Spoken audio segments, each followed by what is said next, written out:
conversation, it's a chat, it's a bunch of people in a room together, and this is the moment where at 4 o'clock or between 4 and 5 we can just, you know, say hi, settle in and pull up a chair and make sure it's that kind of ambiance. So I know that I've said this before to people, and Shruti will reiterate this, but it's not a webinar panel discussion of that kind of space. It's a conversation. We want to keep some intimacy. So it is nice if we can have your faces and your ears and your presence versus do put in your videos if you can. Of course, I understand if some of you feel, I was looking at an image the other day of, you know, that face getting sucked into a screen, and I have been feeling that. So we do appreciate and respect the fact you may want to be one of the people who don't want to have your screen on, but if you can, then it gives us people to talk to and talk with, because this is a conversation versus amongst people and peers, rather than certain established authorities holding fort. So hi and welcome. And many old faces, many new faces. I hope the new faces become old faces. It would be lovely. Because what we've had over the last 4 Thursdays have been nothing but mind-expanding conversations. Aidan was there with Drew from the Institute of Arts Barcelona in the first conversation, which kicked it all off. Felipe, I know he's got his back up against the wall planning for the new semester in August. In September, but his conversation was also extremely lovely. It spoke about us, Zoom and technology, and maybe an opportunity to look at it all differently and go back to the roots of why we do what we do differently. And we tried our first experiment at reporting the conversation in written form. So the reportage is in our newsletter, and Shruti will, and the reportage will also be on our blog. So Shruti will both put the newsletter out to you guys because you all have registered your email IDs. So you can take a look at that and you'll see where we've been with Unrehearsed Futures. It's a killer of a newsletter. I'm really proud of it. It's really good.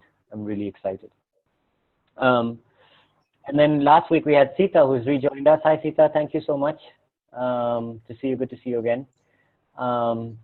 And whilst we had these wonderful conversations around the stories of lockdown, the stories of drama schools and what's happening with them, and the learnings that are coming up from that, and now as we look into the future, what questions we have in front of us and where we are with our answering of those questions, or what further questions they are throwing up, is where the conversation has been going. And Sita really took us really back into the classroom itself, and she spoke about movement and Feldenkrais and you know, fundamentals of acting, and how at Columbia they're going into online spaces and trying to figure out what all is possible and pushing the envelope there. Aidan shared some of that in the first talk as well. And I am really happy to say that next week Edward Hicks is coming in to speak. And he runs the Oxford School of Drama, but he set up RADA's film department. And he's suddenly looking at, he made some, I just came off a conversation with him, the pre-talk conversation, and that's also looking to be an exciting talk about how we can work with film and this medium also, but now integrated with teaching clown, teaching movement, teaching this, teaching that, but somewhere have the basic technical skill of what to do with cameras and what to do in a mediated space like this. So Edward's conversation is looking really exciting, and also some of the choices that they made early on during lockdown, whilst they all seemed very practical and administrative at one level, they were guided by an underlying principle and an underlying philosophy, and we're going to explore that as well. And Oxford School of Drama gets to have classes in present.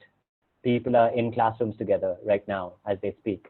But they're doing it with social distancing. So there's a whole perspective on what that's been like in real terms. Sita was alluding to what they imagine that might be when Columbia brings back the in-person classes, hopefully next semester. But these guys are actually in that space doing it, and they have some learnings from that already, which Edward will be sharing next week. I also just, why Unrehearsed Futures, I will quickly say, and then I'll leave it in the capable hands of Amy and Chanakya. First of all, Chanakya, thank you for being the in conversation with chair instead of me. I'm really thrilled about that. It allows me to sit and listen because I have so many notes and I really want to listen and absorb as a student right now. This has become a class, by the way. It feels like a class to me. I have been really blessed to have these teachers. This started because I started having conversations trying to figure out what I needed to do for the Drama School Mumbai. We're a studio program, a one-year studio program that's very intense, 8 a.m. to 6 p.m. Monday to Saturday, pressure cooker kind of environment. And we don't know where to go next.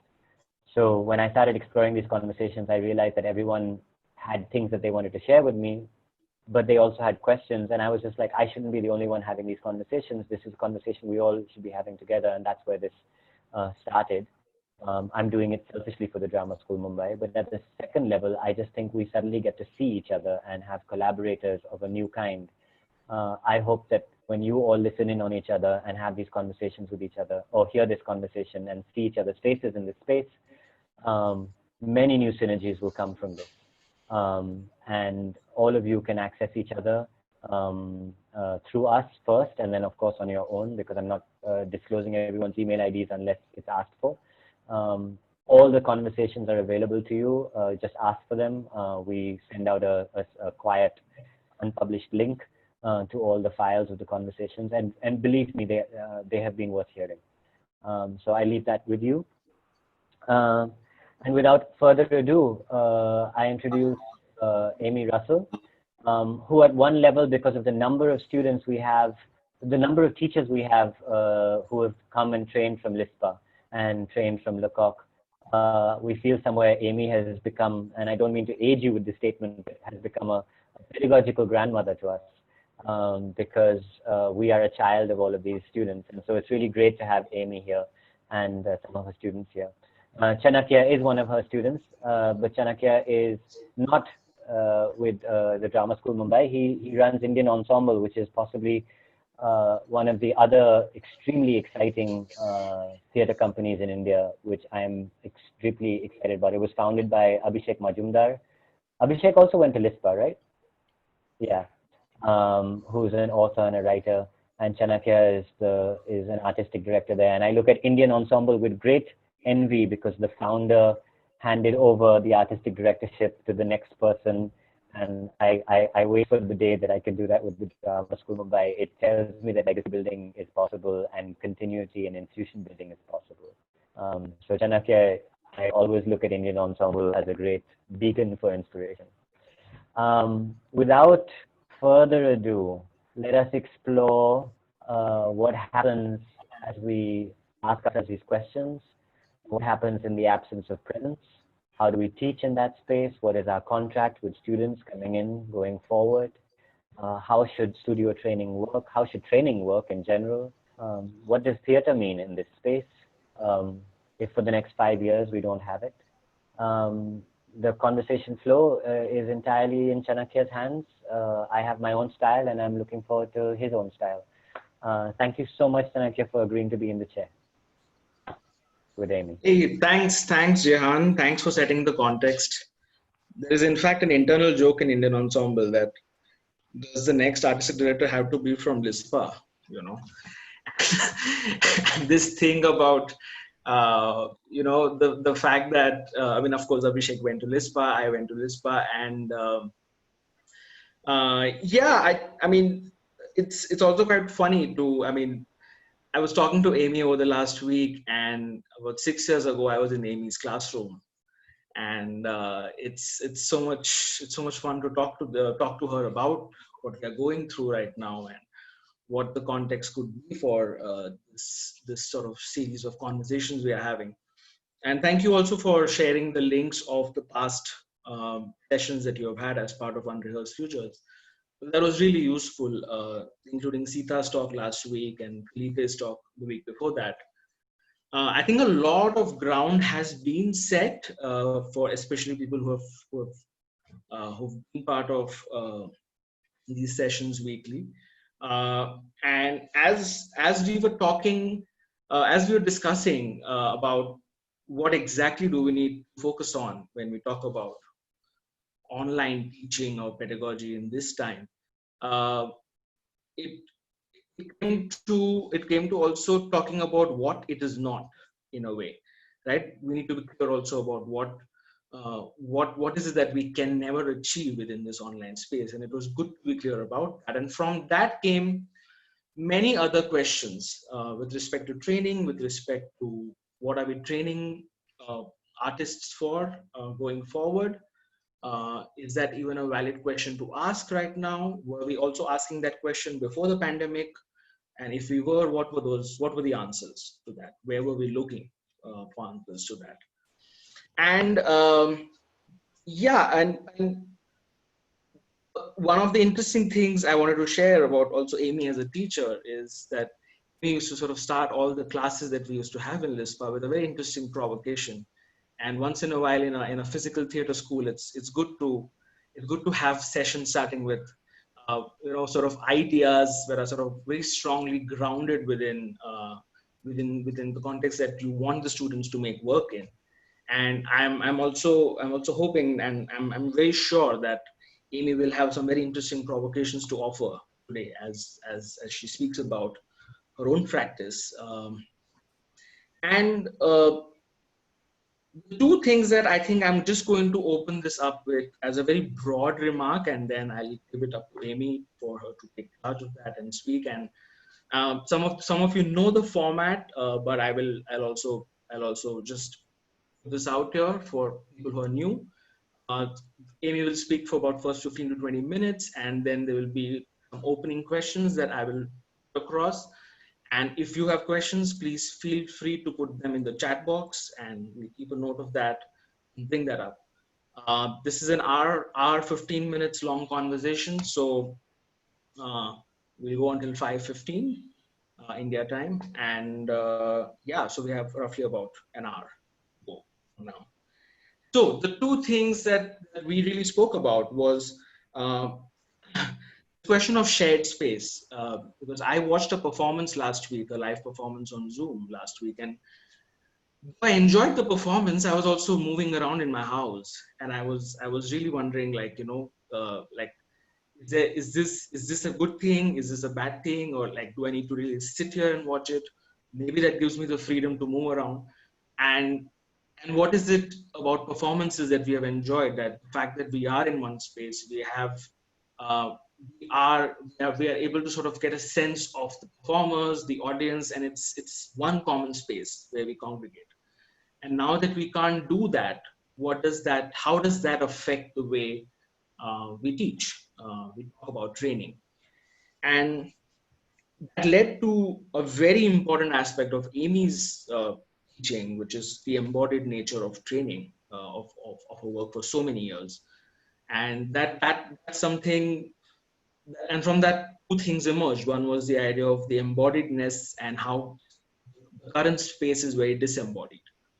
So within that, what do you do? Within that, how do you how do we sort of work on the idea that how can the student also embody the space that they are in already? But we know that this is not a shared space. This is not a collective sort of space. It's not a body it's not many bodies coming together in one space to create something, to explore something. Within that, how does that push us to think about how do we change our approach to training and teaching? Um, and yeah, from there, I think I wanted to also pick up one very interesting thing from Felipe's talk, which was this question of where are we? And I think that's a very interesting question, because I was also reading this paper on eco-dramaturgy, and where they asked this question that I think there's been a time now that we need to stop asking also who are we. I mean, along with asking who are we, it's also important to ask where are we. And I thought that was a very nice thing I found in Felipe's talk, and I wanted to sort of connect this. And I think this is a time to look at how our training, our pedagogy can explore both these points of who are we and where are we, and how do we respond to this. Um, and within that, there is also another aspect of what Tita spoke about, of also talking about the university system, of how how the institutionalized way of looking at training and the space that Amy is in, or the kind of training programs that we do at Indian Ensemble or have been doing for the past 8 to 9 years. In a way, they are long training programs, but they don't come within the ambit of an institution or a university. So does that then make a difference? Does that give more freedom for us to choose how we want to do it? And within a university, is it more constrained? Those were the broader sort of questions and things that came up from our conversation. And yeah, so I just wanted to put these thoughts out because a lot of what Amy would speak about would revolve around these aspects of shared space, the embodied nature, the disembodied thing that we are in right now. And yeah, I think it will be wonderful to know your thoughts, your questions that come up in the course of the talk. So yes, passing it on to Amy to take it forward. Thanks. Thank you. And I want to say I really consider this to be a wonderful conversation, because what's been clear to me following some of the previous talks is I haven't really been teaching that much online. So I was very, very impressed by some of the pointers you gave, Sita, during the last year talk. Thought I was taking notes the whole time. Very, very interesting. Instructive for me. And I know, Kali, you've been teaching so much online, and Felipe, and so many of you have been teaching so much. I certainly am not in a position to talk about how to teach better on Zoom or online. I think that's being, those breakthroughs are being made by colleagues of mine, and I'm listening with great interest. I'm really pleased that, Chanakya, you mentioned Felipe's question, where are we? So I'm greeting you from the midwinter in Tasmania, Australia, very late at night. Traditionally, any Australian space is opened with the invocation of invitation to country. So in Australia, you would always open a space by saying, recognize that the land that we're on is the land of the ancestors, in this case of the Muhaniter people of Taruna. We welcome emerging elders as well. So we celebrate these elders and we welcome emerging elders. That's what you would do in an Australian space. And very interesting to ask, so where are we? Do I invite you to country? You know, what space are we in? Whose ancestors are in this space? Is it possible that we're the ancestors? You know, because we're in a very, very new place. This intersatellite location that we're in right now. I'm going to begin with a quote from Shannon Jackson's very, very wonderful book, Social Works. But before that, something happened today that I really would like to share with you and sort of open up that way instead. Today, my mother was admitted to hospital.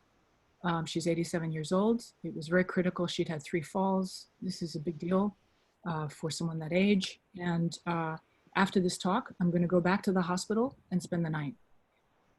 One extraordinary nurse, Cherie, admitted me as an all-night visitor against the rules because of lockdown.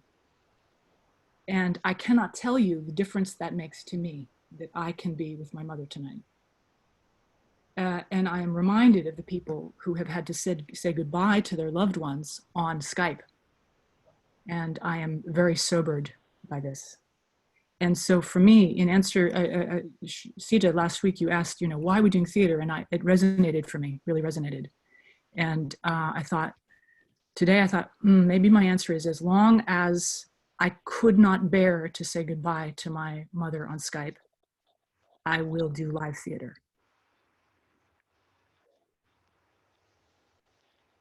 I think there's something just very obvious about that reality. And another thing, Jehan and I had a conversation about children.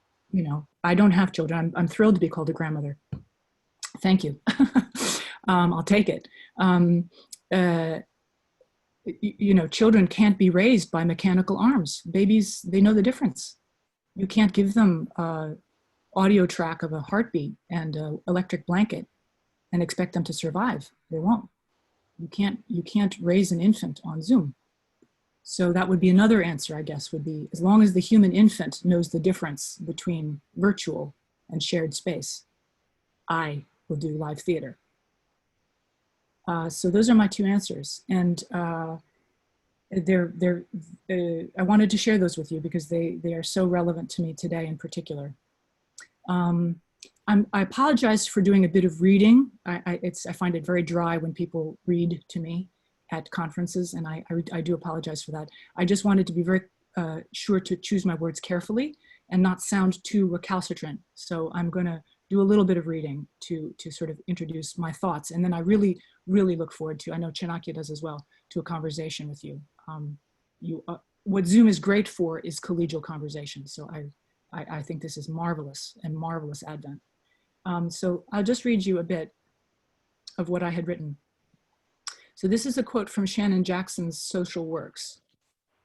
To ask about the role of theater in a world changed by new technologies is to ask about the role of a form distinguished by the co-present state of its participants, one where sender and receiver age together.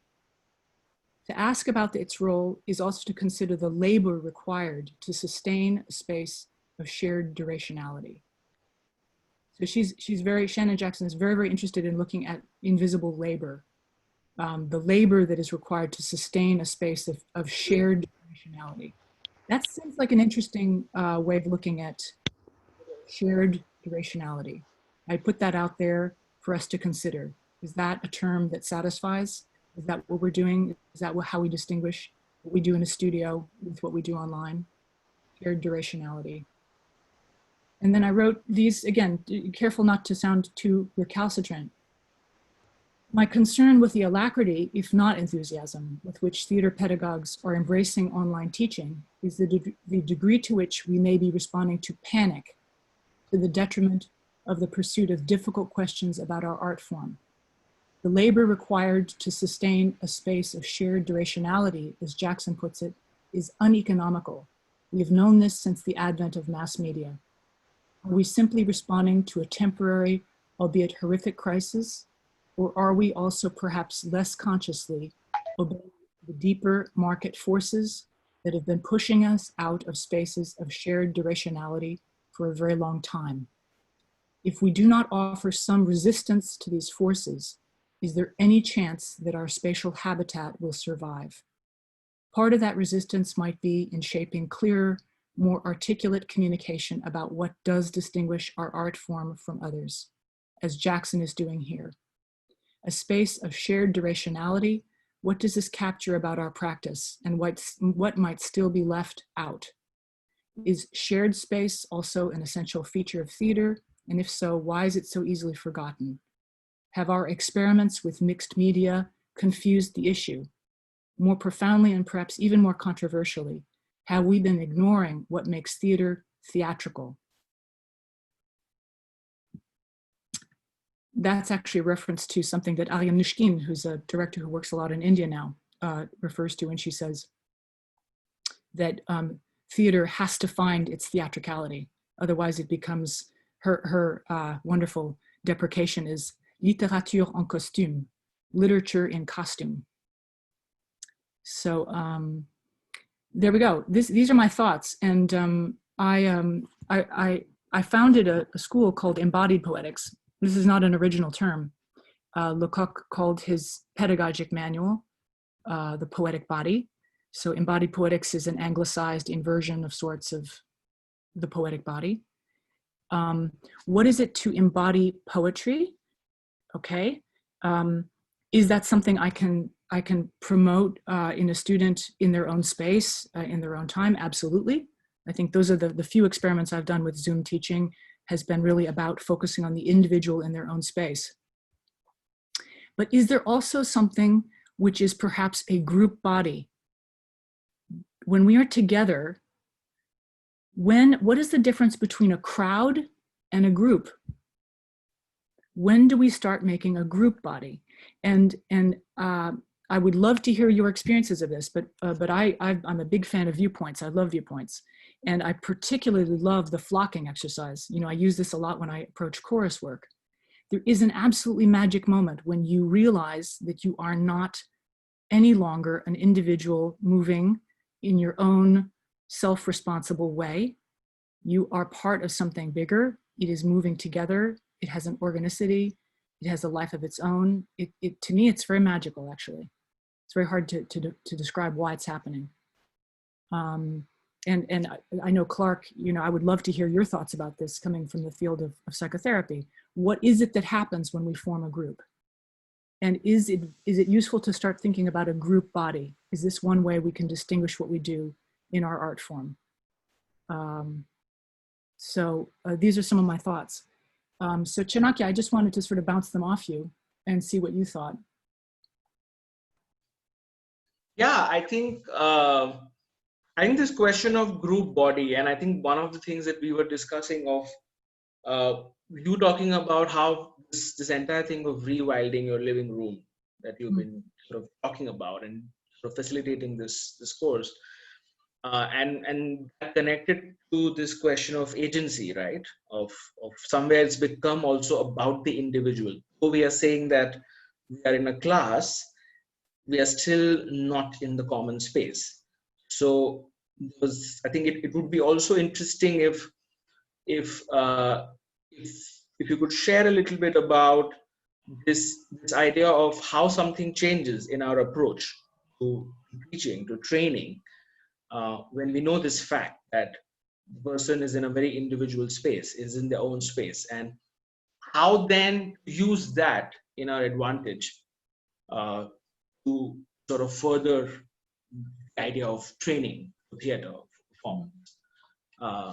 It would be nice if you could maybe throw some light on that, so that could open up some interesting examples which we could take off from. Yeah. Well, I mean, listening to our colleagues speaking about how they're teaching online, it's really clear. There's a lot of really valid pedagogy. So there's things you can do, obviously, with people in this sort of format where the way I'd think about it is that I'm actually the course I'm teaching at Drama School Mumbai currently, which I'm absolutely enjoying so fully, is called Rewild Your Living Room. So I'm working with a group of writers, and basically they're all in their own living room. They've been cooped up for such a long time, and Kali's doing this journey with me. It's a real privilege and wonderful to work with her in this. Just seeing what people can make of their living room after all this time, because there's so much so claustrophobic, and you have such a relationship with your living room. It's such a huge deal. So what can be made creative of these? And really, it's a writing class, but it's through embodiment. So people can go off into their living room space and discover what I'm calling a kind of ecological embodiment relationship to all the aspects of their room. And then write from that, basically create from that. I mean, that's an individual space where embodiment can be experienced. And I'm also a psychotherapist, so I find that individual sessions of psychotherapy work very well online. And I receive psychotherapy, and I love it. I every Tuesday I'm looking forward to seeing my therapist. So there's not a problem for me with that individual space. What really is at stake for me is what happens when we're trying to work with any type of idea of an ensemble. And that's where I guess that this is where I'm putting the kind of pressure on this idea of, is there a group body? So if there's not a group body, how can we possibly work with the things that we consider to be ensemble or relational acting? I mean, it just seems, I think there's a kind of question that gets begged with this. And Chanakya, you and I were talking about the way in which words have been played with, and I like a conspiracy theory, but there's something about this kind of cyber capitalism where you've got this word space has been so played with, and oh yeah, we're sharing, definitely, Zoom us, right? It's like, definitely it's us together. And actually, I know that we all experience this terrible facial fatigue, we're like, our necks hurt, and this kind of flattening goes on. At the end of the day, you just feel kind of depleted. It's so obvious to me that I haven't been in the same space with somebody, So I've been craning my neck forward, and I've been, like squinting at my face in the corner of the screen, and it's, okay, very, very obvious. So there's really only the ocular, the kind of scopic regime that gets it all satisfied, and a little bit of auditory. But, you know, we can't touch each other. We can't share a meal. I can't smell what you're eating. You know, I can't share a bite with you. So it's very obvious to the other parts of the body that we're not in the shared space. But it seems to have been kind of hoodwinked ever so slightly into thinking, oh yeah, go with it. Definitely shared, and we're all in this together. And I just sort of, I mentioned the word resistance. You know, I don't mean to sound, you know, recalcitrant, but I think it's a useful word nonetheless. You know, are we going hook, line, and sinker into something where, you know, we're going to come out of this crisis eventually sort of blinking into the daylight and discover that our habitat has disappeared? You know, because everybody's discovered it's great. It's so much more economically efficient to everybody online. Why not? Why wouldn't you do it? Like, there's so many costs that can be cut, right? My sister in the corporate sector says this is the case already. They're just rubbing their hands, cutting the costs. You know, it's going to be great. Yeah. And also this thing that we were talking about, which is within this entire idea of teaching online, what do we need to resist, right? What do we need to also resist while we talk about learning online? And somewhere it sort of seems to me that there are certain things of training that one can do within this format, and then there are certain things that maybe we should not do until we are able to gather. And I was talking to someone in the theater, and they were like, you know, if 1 year of pandemic is going to really take everything away, then the theater is really weak.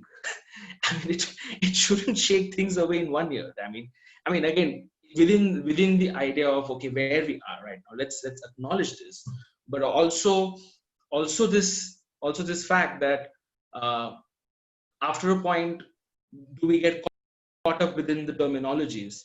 Oh yes, this is the shared space. Oh yes, we are enjoying this. Oh yes, we are able to cut costs.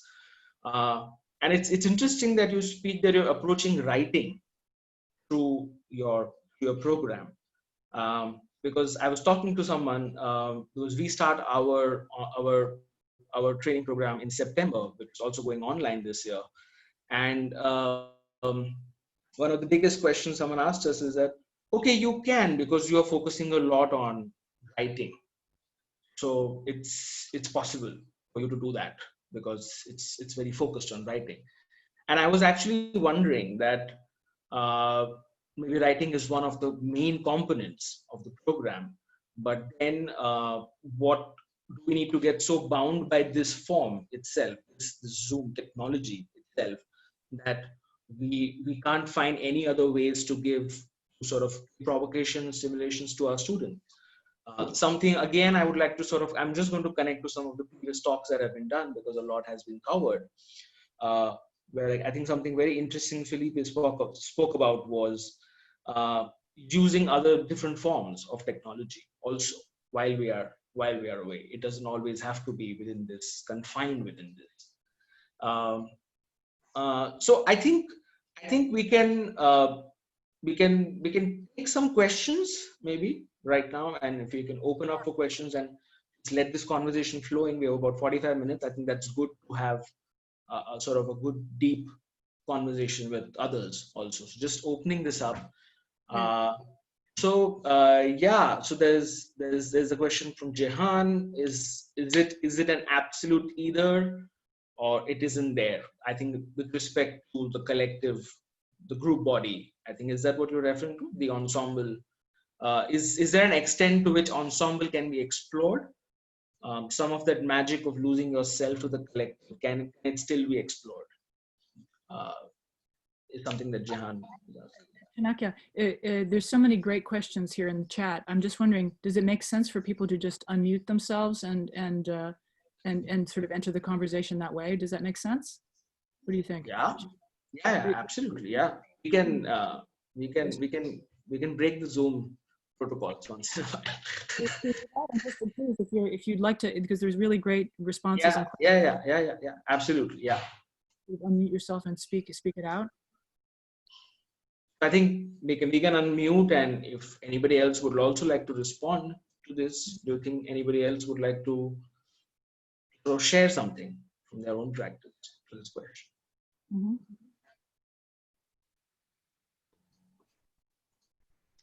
I think Clark has something. Yeah. Yes, Amy, you mentioned my perspective coming from psychodrama, and I suppose in listening to you, I was thinking about what now is the challenge for theater makers in thinking about what is unique about the embodied presence in the theater for an audience that could never be captured by Zoom. And if you think about going to the theater traditionally, I could say, okay, I'm sat passively and I'm watching a performance. But then I think of all of the performers around the world who try to reach out, often quite literally, and make contact with audiences.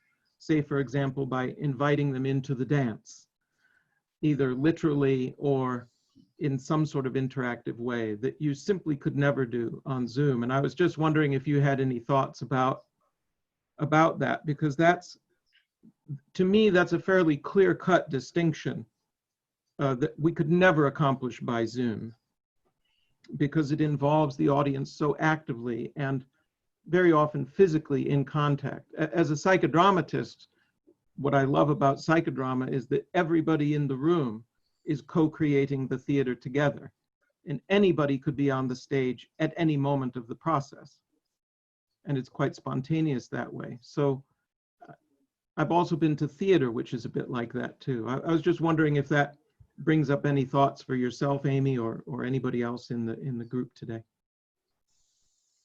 Yeah, well, I'll just start with my thoughts based on what you said. I'd be also curious, Chanakya and anybody wants to respond. You mentioned touch, right? And you mentioned a co-created quality. Yes. Interesting. So is that, if I know I can touch you, what does that change about my relationship to you? I might not touch you, but what does it change if I know I can? I don't know. Does that change something?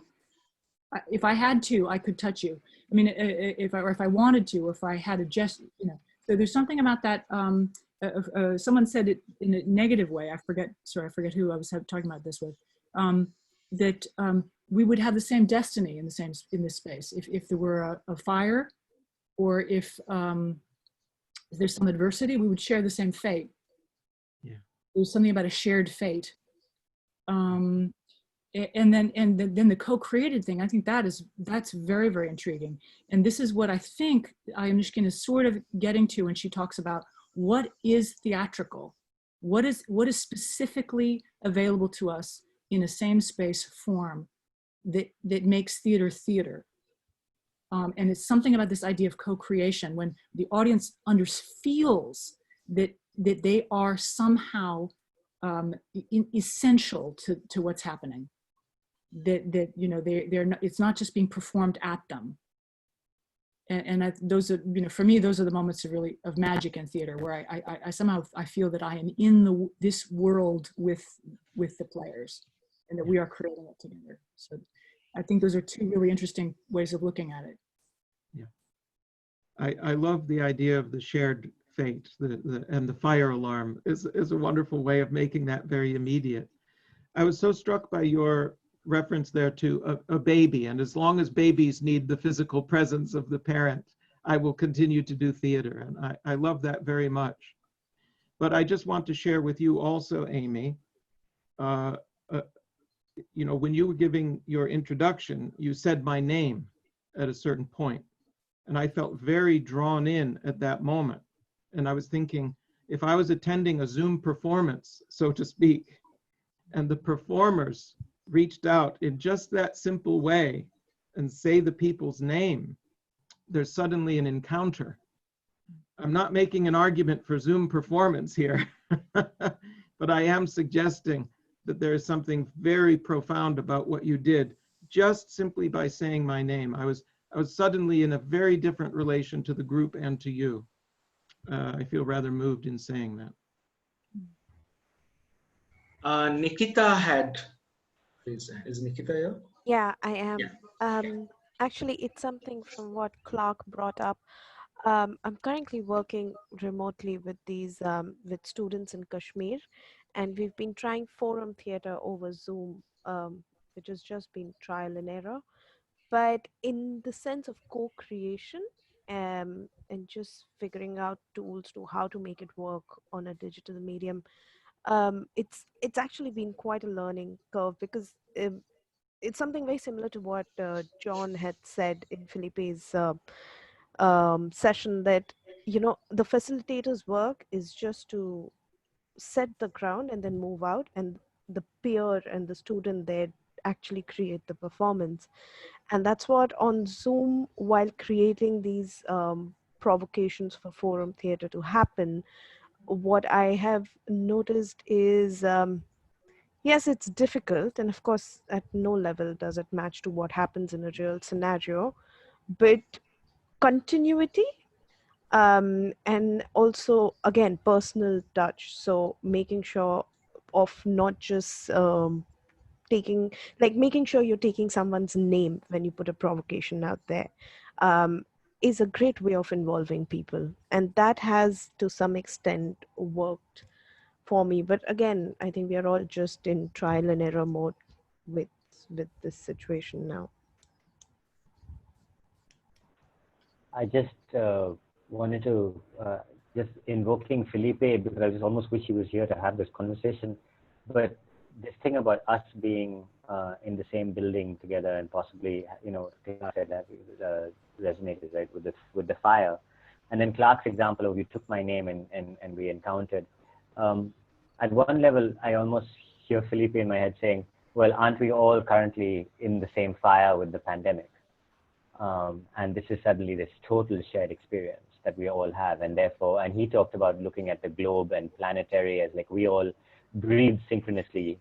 You are all breathing at the same time right now. And he's like, almost like, let's find this new base from which to build a commonality. And at the other, Amy, this is a question for you because you're doing this current workshop with us. And Sita also talked about the one-on-one relationship in her shifts in pedagogy, which, Clark just demonstrated. But at the same time, we in embodied in the revitalizing your living room, you've got them working with their five senses. Somebody mentioned on the chat, all five senses have to be involved.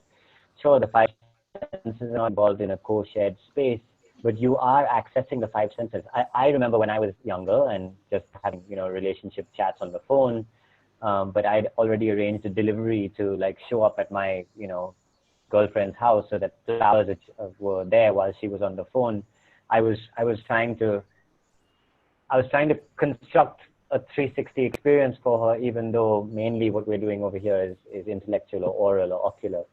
And so how is that? I mean, you're still accessing the five senses in order to teach, in order to deliver something, in order to explore theatricality. So it is denied, but yet it is there. It is existent in other ways. The global commonality is existent in other ways. So I think what everyone with the trial and error is saying, to what extent do we want to pursue these versus sit back and go, because the other thing, I mean, when you told me that thing about the infant, it hit me like a ton of bricks the other day as well.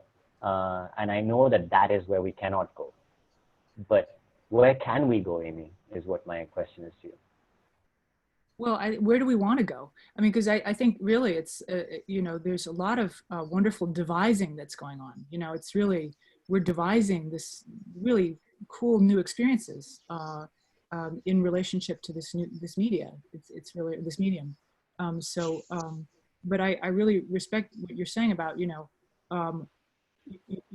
because you're looking at Drama School Mumbai, you're looking for the theater of the future.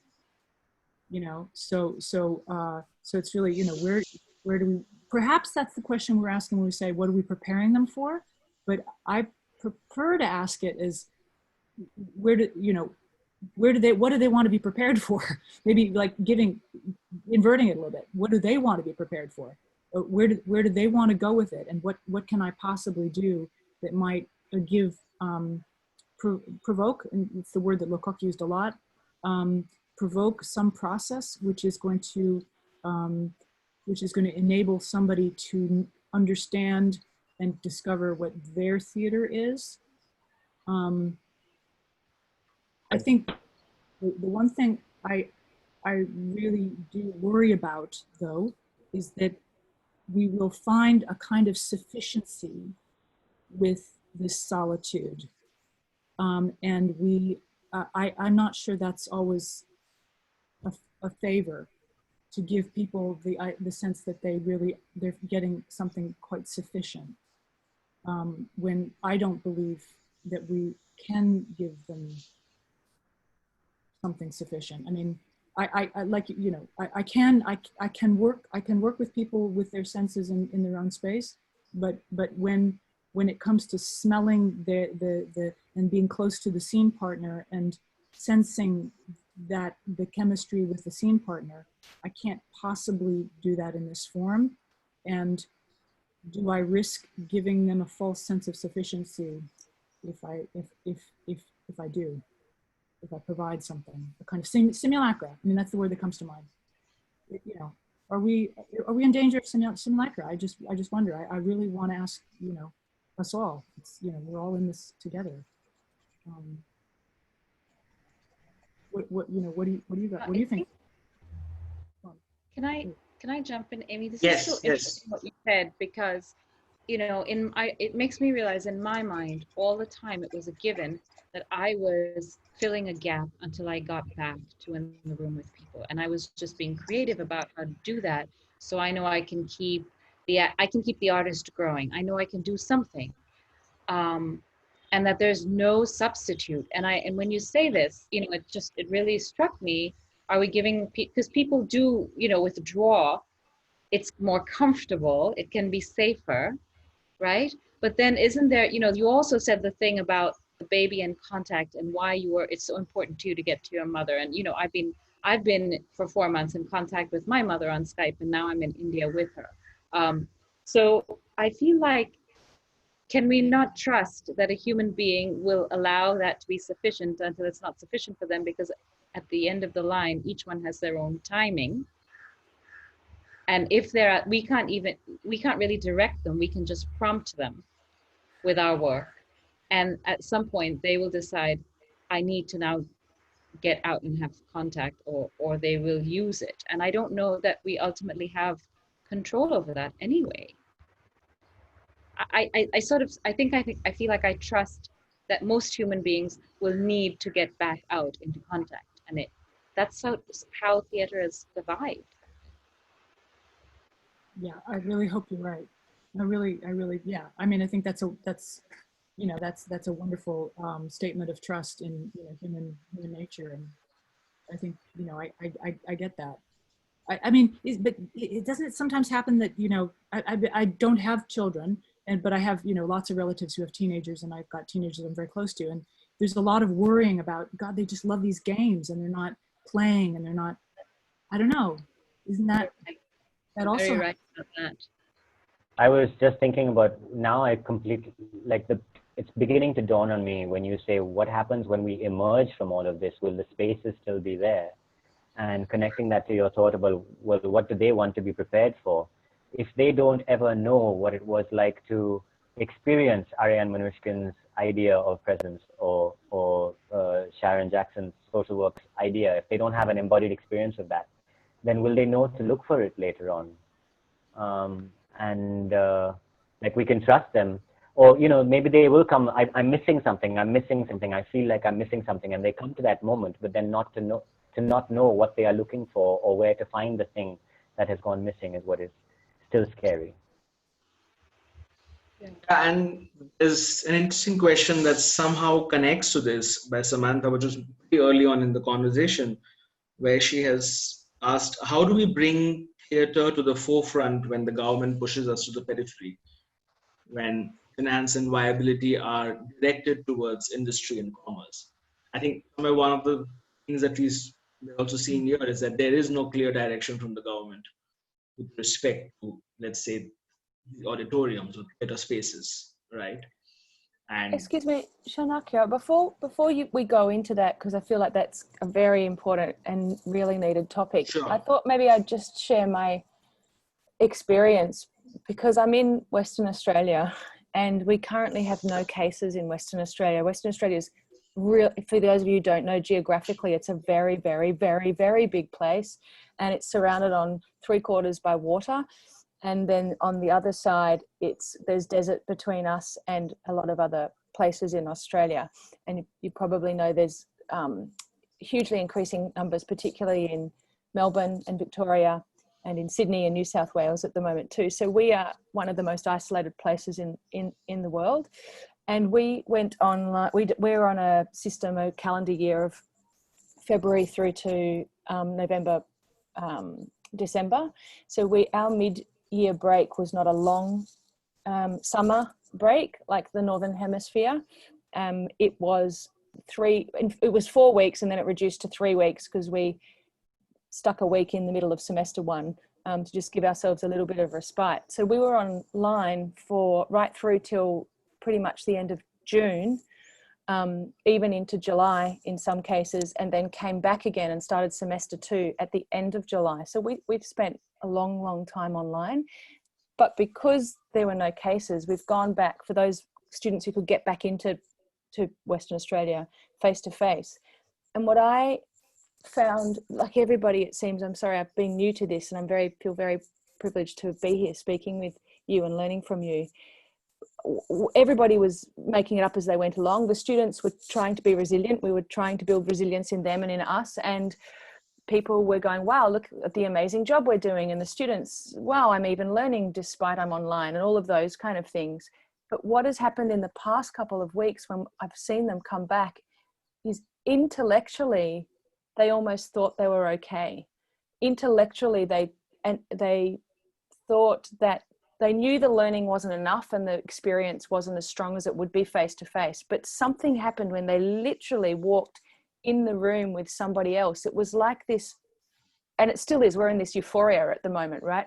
This otherness of energy that people knew they were missing it intellectually, but they didn't realize how much. So the creative burst and experimentation and risk-taking that has happened in the past couple of weeks is phenomenal to witness. And it gives me hope that should we be shut down, or for those communities who are longer in lockdown, that the human instinct will take over the rational suppression, if you like, of thinking that things like Zoom are enough or could be enough or are almost enough, that just that taste of being able to go outside and connect will suddenly, explode the theatrical experience and industry again, leading on to the next point, should governments not completely shut us down. But even if they do, I feel like there's more things happening in the park or on the street or on the back of someone's, car that drives around into, like, I feel like that cannot be killed so easily, even if we intellectualize that it's not such a big thing. In my tiny experience of 5-6 months in this, so I thought I'd share that because it's given me hope, and I hope it maybe gives others a little bit of hope. No, absolutely. Thank you so much for sharing that. I mean, that has been there, and I think it will be nice if others would like to share, if they resonate with this and what has been their experience. So, others, if anybody would like to add something to this from their experience so far. I just want to say that it's overwhelming to just listen to that, because what's happened is, ever since this started, for the longest time one kept referring to when things get back to normal, and one was constantly told not to do that because there is going to be no such thing as the normal that you knew. That we're moving towards a new normal, that we're moving towards new ways of doing things, and you're being unrealistic, and you're being stubborn, and you're being whatever else by constantly harping on how things will be when we get back to normal. And I think for a couple of months, one struggled with that. And then one sort of conditioned oneself to block that out and move on, and take things head on, and just deal with the stuff at hand, because this is what we have and this is what we have to make the most of. So yes, let's move forward. And I just realized that so this started in what, March, April, May, June, July, August, and I just realized that at some point down the line I stopped thinking about a time when it will be over and when we will come back into a physical space. And I didn't realize that I had stopped thinking about it. I'd stopped imagining that space altogether. And when you just brought it up, Nicole, I don't know, it was just extremely overwhelming, even just to imagine that that's happening somewhere. I'm so happy for you. That's really lovely. And yeah, and it was surprising as well for us to experience. And so I guess if we go back into lockdown, if things change, or to my colleagues or peers around the world, I feel like we must address the possibility that perhaps some theatre in some forms will change, but the human drive and the human instinct just takes over. And even if it's not what we as the older educators, think of theatre is, it's given me faith to know that the young people of tomorrow may go down more a technological path or a flat two-dimensional path, but I think a lot of them will just get that thing that we just got it in a different way, and take that and make it fly. Yeah, anyway, I'll be quiet now. Yeah. Any other questions that people would like to put across? Any other thoughts? Like to follow up with what has already been discussed? Oh yeah, I think sorry. Amy's talking about is really visceral at a tertiary level, which is where quite a few of the people on the Zoom are coming from now. But when you look at secondary students, particularly lower secondary, that understanding of what's available to them, what's opportunist for them, is not in their blood yet. And it's our job as theatre educators to really promote that. And I'm just watching some comments coming up, and I've got other mates that are commenting as well. And there's a key point, there's a leverage, or there's a tipping point, if you like, where I feel like we're going to lose a lot of those students because, as you said, Amy, there's not that exposure, there's not that immersion, there's not that tactile, visceral experience. And we're doing the best that we can online and through Zoom. But where we're embedded at the moment, and that scramble, I'm in Melbourne, a lot of my colleagues are in Melbourne, where it's open, closed, open, closed, open, closed, online, not online. And I really fear for that moment, that tipping point, when we lose those students that then go on to become tertiary or industry experts that are driving that philosophy and that pedagogy and that experience that you're talking about, Nicole. And I think it's really crucial that we find a way to get them on board. And I posted the comment earlier about where is politics and where is commerce, and how do we bring all those things together to make sure that the life and the blood and the energy in the industry that we adore is brought up and continued and maintained by those younger students that just don't have that experience. And they're talking about this generation of students that are coming through that have missed all of these opportunities, whether it's going into industry or tertiary or workforce or whatever, that will just be a whole new generation of students that are the COVID kids. So that's my worry, is what we do as secondary educators, as school teachers, to offer them that visceral, real, emotive, connected, present, all of those words that are coming up, experience that's sustainable.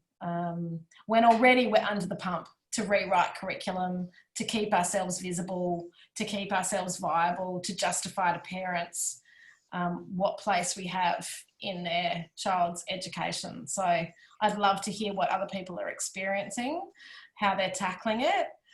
how they're staying positive and how we make sure that we're still viable and we're still visible and we're still very real when politics and education is heading in a very different direction. You know, it's very interesting you bring this up, Samantha, because I was just thinking of something Felipe had mentioned in his session about how the field is really changing, and it's almost like the hierarchy between a teacher and a student is being leveled down. And so he was talking about how, and I think I have realized how more than being teachers, our role is now being redefined as facilitators, to just create the space for learning to happen and show the direction. But how that exploration happens and what what the students uncover for themselves are really individual parts, because also with Zoom everything has become so personal, with the digital platform in itself. So that's perhaps, I don't know if somebody else would like to add something to this. Jehan, I'm sure you have thoughts. I am still processing Samantha's question about what we're preparing. It takes us to what we're preparing them for, and it comes to the whole other part of this conversation, which is how are you. It's really hard. Sorry, there's a lot going on, but there's this idea of where, what are we preparing them for? If there's this idea of the human drive, maybe, is where I'm trying to go down to a base root thing so that I can forget about politics and commerce and the fact that when we all emerge from this, I hope one day, and it's a whole new landscape in front of us, then is there an opportunity there to be seized, which is much bigger? Are we missing a trick when we think about just theater, or we think about theater making and theater makers as architects of the human condition, as bolsterers of the human condition, as social engineers? And if we can somewhere start building those capacities and focusing on the applicability of what we learn in this medium into that space, into that territory, are we birthing a movement? The international, but you know what I mean. I think you're preaching to the converted, to all of us here on the Zoom. I don't think you have to convince us that that's what we want to do and that's where we're most viable and we can offer the richest experience. I think the bigger picture is, and in Australia, what we're finding is that the government's on the back foot when it comes to policy and when it becomes about fiscal investment, and they've forgotten about our place in that territory of voice and expression and salvation, really. And they forgot about us in all the salary packaging and in all of the support, the financial support. So I totally agree with you, but I think politics and finance plays a really big part in our survival when so many of my colleagues are without work and without a voice. So I guess this is the kind of question I really sort of was very curious to ask with Chanakya. Is there some kind of creative form of resistance? I mean, what does resistance look like? Certain colleagues of mine in the Lecoq world have sent out email manifestos saying that they will not be teaching until they can teach in the same space again. Just have been categorical about it.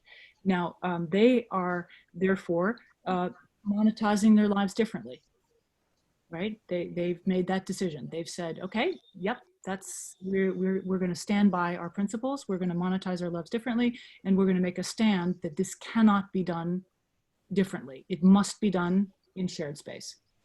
Are there other ways? Are there other ways to manifest some form of resistance? Being very clear, this is solo work. We're not gonna, I really don't want to sound judgmental towards anything anybody's doing, but I just want to proffer that idea that there could be maybe ways of expressing resistance that would be creative and productive and not simply stymieing of the life of theater. I'm curious.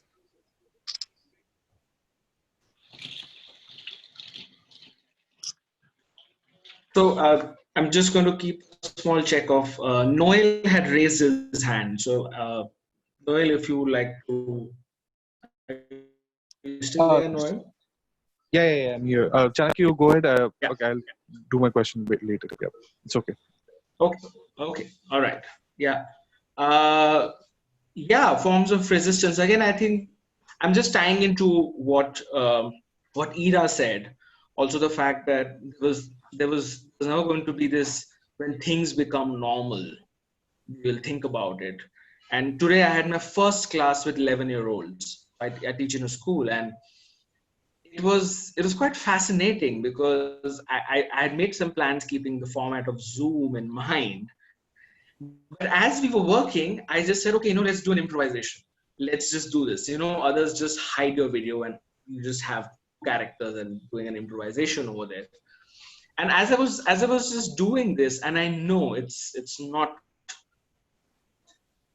that space where we can actually stop and talk to them and they can ask questions, because there's also this thing of students constantly asking, no, I couldn't hear you, can you tell me again what was that, what was the instruction? And then the flow of, I'm also wondering that the choice of resisting this, that okay, I will not teach again, within that choice, as you rightly said, Amy, that everyone who can make that choice, that okay, I'm not going to be teaching until things are back where I want it to be, whereas there are other experiments that are already happening. So I'm not sure if I'm not sure, at least, and I'm just opening this up about what could the forms of resistance be. This, or if it means that when we make work, if the theaters don't open, are we going to find new ways of making work? Going back to your question of what makes theater theatrical, I think that's also a very important question somewhere as we talk about the other layers to it, right? So yeah, If I could just add to what just again.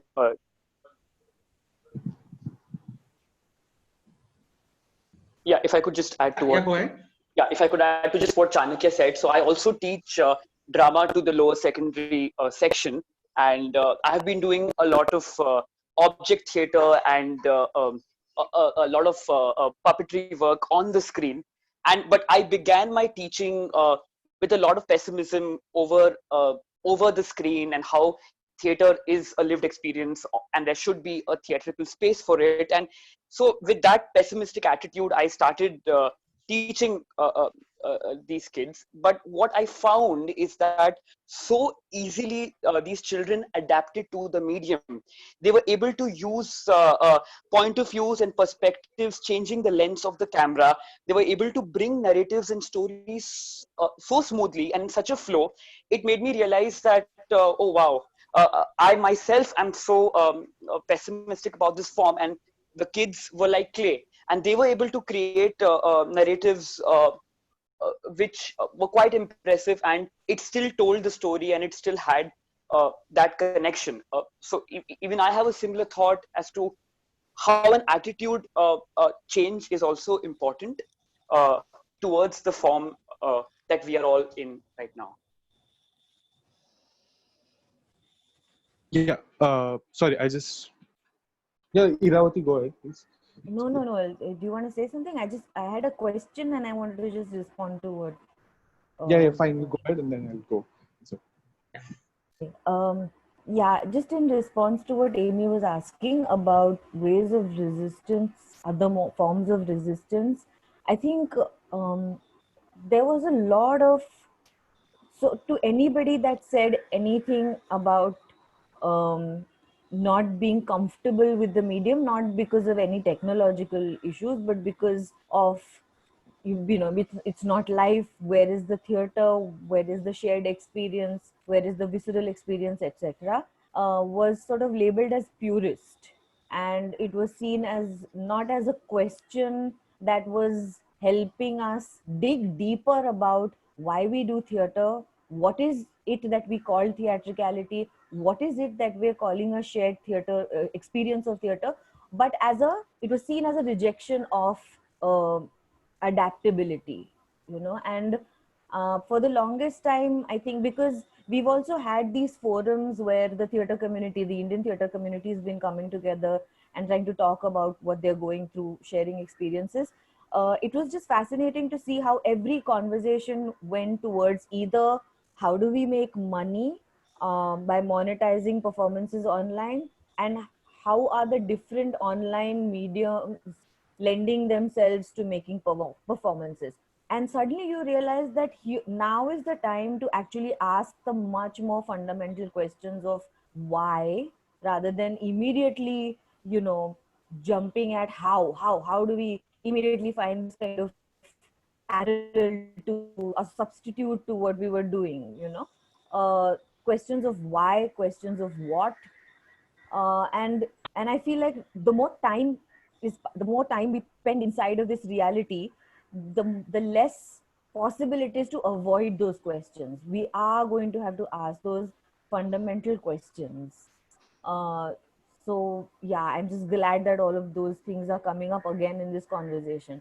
But I also had a slightly more specific question for Amy, which is that since you've been doing this course with people about rewilding their living rooms, has there been any experience that has stood out for you in terms of the work someone has made, or a moment someone has found, or a relationship someone has been able to create?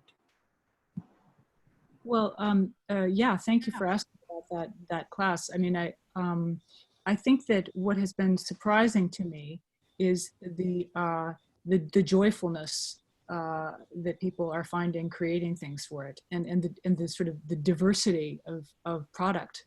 So some people are writing scripts, some people are writing things that they're really writing by performing, and some people are working a lot with video technology. They're really getting into the video technology of it. So it seems like, I mean, I have no doubt that there are ways of unleashing individual creativity pedagogically. I mean, I'm really quite excited about it. They had fun, I think, doing this kind of shared screen improvisations, but it didn't seem like it would go very far. It seemed like it was going to give them more ideas individually, and they were going to then take that forward rather than actually creating something together. And I wasn't very surprised by that. I had planned the curriculum to really focus on solo material, solo. My own process as a writer, as a creator. You know, I could do that all day. I think we can do that all day long. I mean, there's, you know, people are full of creativity, and they've got tons of ideas. And if anything, this crisis has made people even more imaginative and more philosophical in all sorts of great ways. I just did want to say, just, you know, asking myself the question, are there creative forms of resistance other than saying, you know, I shut shop until this is over, you know, I'm holding out, you all can really, you know, crave it more, because you're going to just rush to it when you're able to, you're going to, okay, I think that's what my colleagues are proposing. But for example, yeah. Sorry, go ahead. I thought you were done. Yeah, for example, you know, the viewpoints, which are such a wonderfully adaptable technique, has this viewpoint of kinesthetic relationship, which is basically, you know, spatial distance between me and the other. Well, that's social distancing, isn't it?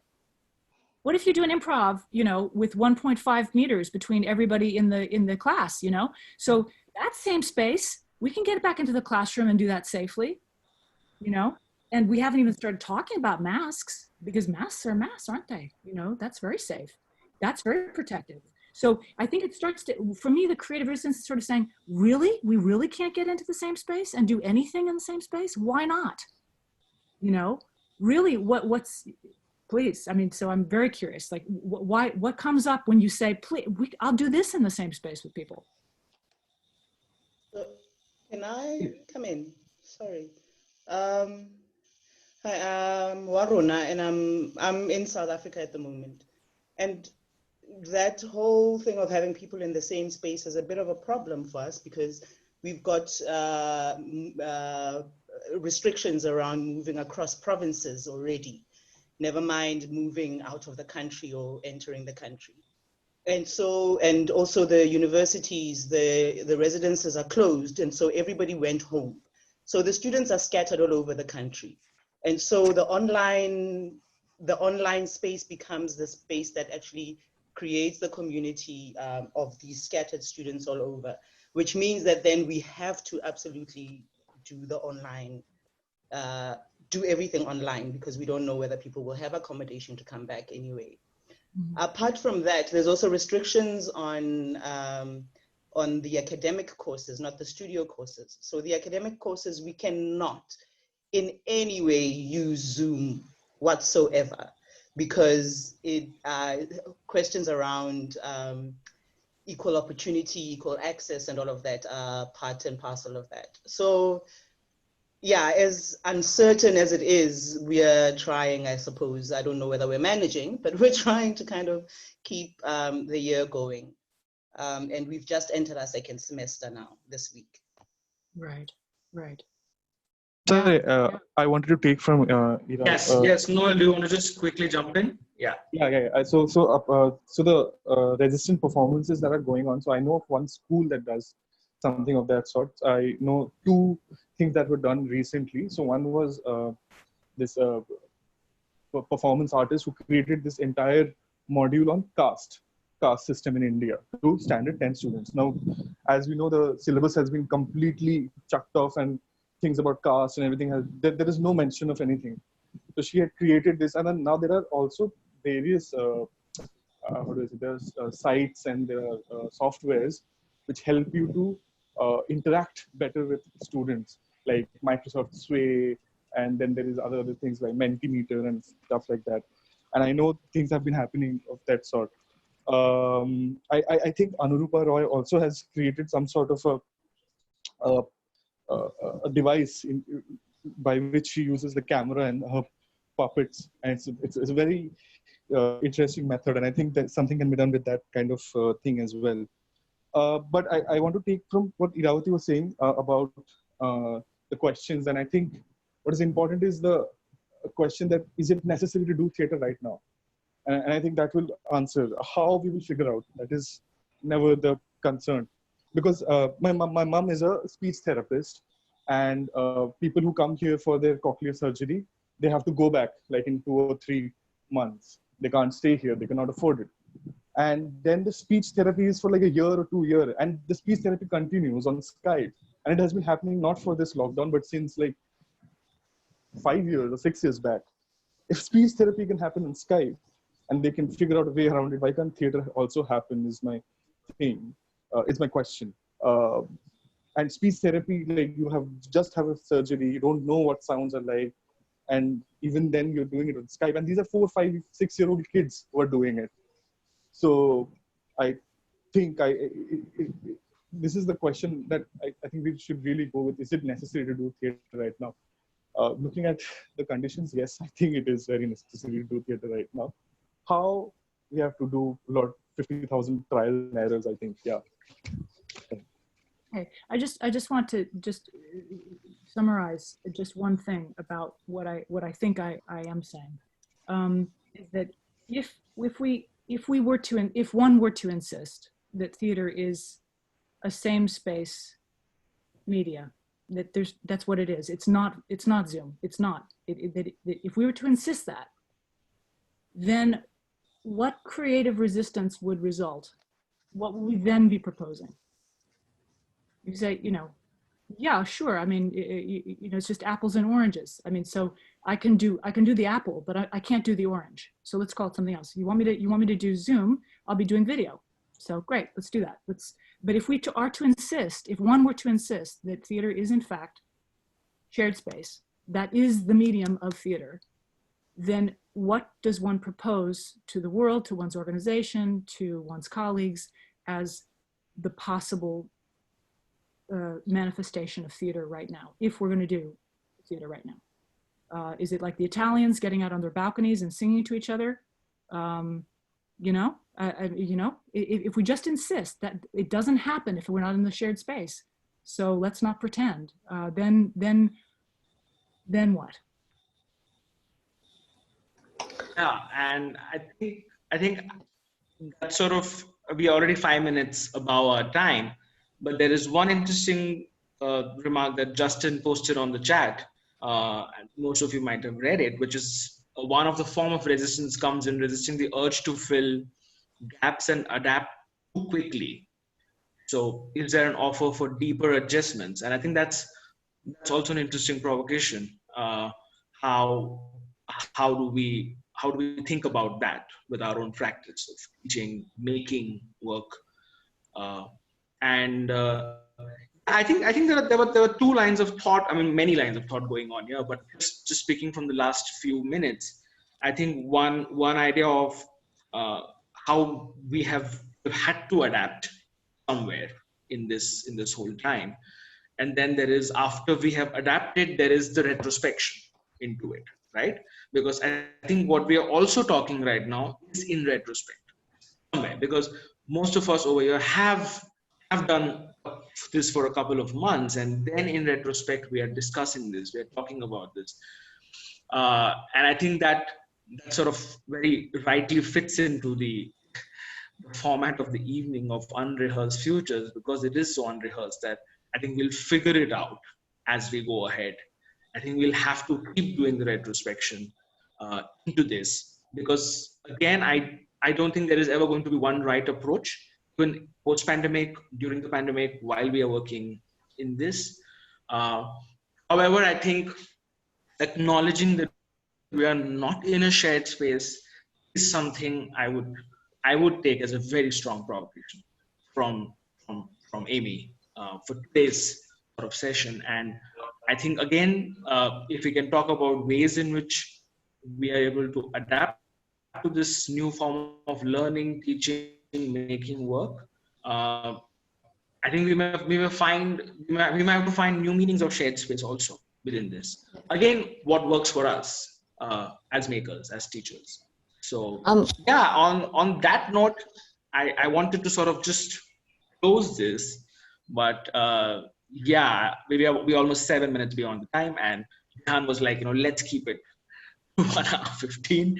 Yeah, I mean, so yeah, this is where we are. I think there are more questions. I think we are even more uncertain as days go by, and I think this uncertainty is going to be there. But I'm very happy that as a community we are able to meet in different forums like this, and I think that is also helping us to sort of cope with it. I was wondering. Yeah, Laura. Sorry, I was just wondering if I could just say something. I know you want to wrap it up, and I do apologise for not having my camera on. I'm very, very tired as I've been teaching all day. So I do apologise for that. But I just want to just make these comments. Amy, you talk about, I'm from Trinity College, the University of Melbourne, and a lot of my colleagues are here today. You talk about theatre as a shared space, and we could pontificate about what theatre means to all of us. But I think what's fundamental for me and for all of us, as I'm primarily an artist and a teacher, is theatre and the word creativity. And I think, for my students or the actors that I'm teaching, it's a means of exploring ideas and making sense of their experience. And whether that's online or in a shared space, which is face to face, I think fundamentally we are all being quite creative in the way that we deliver the material to make others creative. And so if I can offer my students an opportunity, to create and interpret human meaning through imagined action or language, and the forum that I have is the virtual world, and I can see that they are creating, to me that's kind of a measure of my success, either as a theatre practitioner or or as a teacher. And I'd really, really like to, Amy, you know, find a creative form of resistance, but I can't afford to resist. Yeah, no, I think Because that's if I am like your Lecoq colleagues and practitioners, I'm in a position where I lose my job. sure. So fundamentally, I've had to be creative. And I like what you said, Nicole, about the energy. You know, I talked about the 5 senses, and of course, I'm talking to the converted here, whether you're an artist or a theatre practitioner or a teacher. You know, if I can't have nor replicate, and we've talked about this, how do I have a sense of unity, or how do I have that energy that's in a room, whether it be with a live audience or whether it be with my colleagues or a bunch of students, albeit, you know, actors, or I can't do that. It's a different forum. You know, when I watch live theatre by blah, blah, and it's a show, it's not visceral for me. You know, I want to watch a really good movie instead. You know, I want my 5 senses aroused. Absolutely. Whether, you Exactly. know, so when we talk about theatre as a, you know, we're talking about creativity and igniting that. And I have to be like all of you, all of us. We have to find creative ways to ignite that. And that for me is what I want to engage in. I want to be able to share with you all, to go, what are you doing? You know, you talked about being cynical. Forgive me, I forgot your name. You talked about being pessimistic and cynical, you know, that the kids really felt for you. And then Clark, you talked about, you know, when Amy called your name, you know, you felt ignited. And if I don't have that rapport with my actor students or my students, and I don't know their name, because fundamentally it's about forming a rapport. If I don't have that, I can't create. Laura, I really appreciate what you're saying. And everything you've said, I resonates and I agree with. You've mentioned creativity and igniting and energy. I entirely agree with you, and it's what I'm enjoying doing online. I just want to just hold up this word theater and say, if we were to say theater is shared space, but that there's so many things we can do online that are to do with creativity and igniting and sharing energy, but if we are just to be just a little bit resistant and say theater is actually shared space, would we hold out something, a possibility, a potential for ourselves and for others that wouldn't be confused? So I didn't mean, and that's why I was trying to choose my words so carefully, to devalue any of what he was doing, including myself, but just to say, is it possible to just hold apart this term so that there is something we can return to when it's possible to return to it, and that it hasn't. I think it'll be different. I really believe it will not be the same. Well, how about we end to, on that? I really think it's going to be different. I think it is a good note to end on, because I think that is the fundamental tension that everyone has been negotiating in all the conversations we've been having. And I loved your idea, Laura, about delivering the material to make others creative. That was a beautifully framed phrase, and I'm stealing it creatively like an artist. Copyright. Yeah, okay. I mean, we are going, at the DSM, we are going into a potential digital semester, and we have to answer, can we hold that thing that we call theater as that shared space experience? Do we want to? And if we do, then what are we doing in a completely digital semester? And these are the tensions that Iravati, Kali, who was here earlier, and I at the DSM are facing. I'm sure it's tensions that everyone is facing. But I'm just going to do the little bit of the spiel right now, but it's important because I think it's going to be useful information, especially for the newcomers. Sorry, Nicole, not Nicole, I think Deborah, you had your hand up. You wanted to say something. I'm really sorry about that. This is the first time we've had such numbers, And I'm really glad that Trinity from Melbourne has come out in great numbers. Thank you for being here. And thank you for joining us, Verona from Cape Town. I'm looking forward to seeing more Cape Town members soon. But the whole point is just a couple of really important things that I need to tell you. Unrehearsed Futures is not a DSM thing. Yes, I've started it off because I need these questions answered for our organization. But if any of you are feeling the urge to engage with these questions further, have these conversations further, Daniel has been listening for weeks, and it's coming together. I mean, this question that he's just put in is solid. My point is, it's got all of our juices flowing, and especially in the need to take pause and think, well, what is it that we are actually doing going forward? And I think that's what's really important about these. So if you want to hear other people in this space talking, if you want to sit in the chair that Chanakya is sitting in, Chanakya, thank you so much for taking that chair over for me today. I really appreciate it. Thank you. Okay, we have these conversations going. Next week, it's going to be Edward Hicks, Oxford School of Drama, a whole other perspective of what's happening in a place where people have come back into the room. But he's somebody who taught film and set up the film department at RADA, and he's saying he's looking at the transference and transposition into that space. Judith, who was here earlier, I don't know if she's still on the call. I think she had to bounce, but she's coming in the week after next to take us on a journey, I think, like Sita did, about teaching in movement and teaching embodied work, and then taking us into the space of voice and speech. Your thoughts are continuing. Deborah's put hers over there. This conversation is recorded. It is available to you if you want to come back to it, so that you can find your starting points for investigations that you are making, so that you can find your starting point for the conversations you want to have with your staff and with your teams and with your students. It's here. Just write into Shruti. Shruti, we're going to have to create an email address called Unrehearsed Futures. But just write into Shruti, and Shruti, just put your email address on the chat, please. And she will make sure, there you go. Shruti's done it, info@thedramaschoolmumbai.in, and she will see to it that you have access to the chats. This one, Felipe's, and the ones beforehand, and the ones going forward. I thank you all again for coming and being here and continuing this conversation. Right now, it looks like this conversation is going to go into September.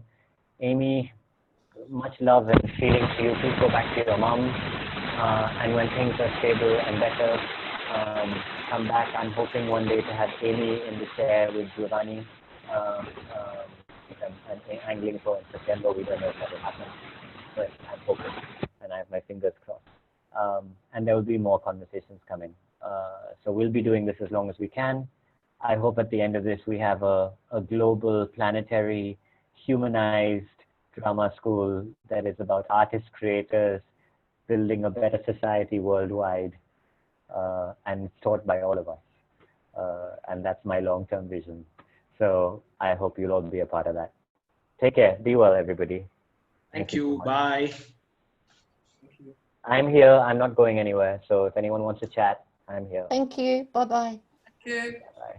Thank you. I might have a little word with you if that's okay. Yeah, please. Same.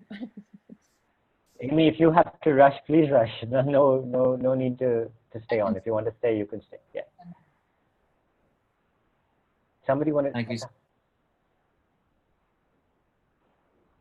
Yeah. Nicole wanted to stay. I was just going to ask a question, and I'm really sorry that I haven't been around. I've been on other ones across the globe, but this is awesome because there's so many people who are closer in terms of Asia Pac as well, which is really exciting. I wasn't ever thinking about speaking, but I just did a whole musical online, including dealing with asynchronous sound and sung ensemble work with that, and some other things as well, and learned, and I thought it was impossible before I did it, and everybody here said it was impossible, but we did it, and somehow it worked, and people actually said they were dreading it, and then they got there and they really loved it. So I don't know if it's helpful to share some of the stuff I learned about that and how we had to rethink what theatre was, and to basically bring the software itself into the world of the play to make it work. And maybe you guys have covered that and it's really boring and old school and you don't want to know. But at the same time, if you think it's helpful, I'm happy to share what we did and what we learned and how we made that work. If you think it's a benefit, I don't have no idea. I think it's absolutely a benefit, and I actually think that we have. I mean, Aidan came in for the first conversation with Drew, but that's when I first got to meet him. Daniel's been around. Aidan shared some stories about creating and making work with his students who are going off, who went into lockdown but still had final projects to create. And I actually think that, and Daniel is apparently, Daniel, you have to go off and direct something, right? Soon? You're on mute. It got cancelled. Right. So I'd like to be rehearsing in an actual room with actual students, and the situation is getting worse in the UK, so they've cancelled it. So whilst we all can't be surrounded by ocean and deserts, I do think that there's a valuable conversation to be had there. Nicole, I was almost in tears when you told us about the rediscovery of each other in person. So thank you for sharing that. Glad it helped. I think that Aidan, I don't know if you're up for it, but I actually think that the two of you should do an in-conversation with each other and share these stories of, well, what is theatre making looking like in this time and space. I know I would be there. I haven't done any for a while. It's been almost 6 weeks now since I've been teaching. But yeah, I mean, I certainly did a lot up to then, and kind of marched through to beginning of June. Yeah. So why not? Well, I'll get in touch with both of you if you're okay. Nicole, if you're happy to sit in the chair, I'd love to have you in the chair. If you think it's beneficial, I'd love to share, right?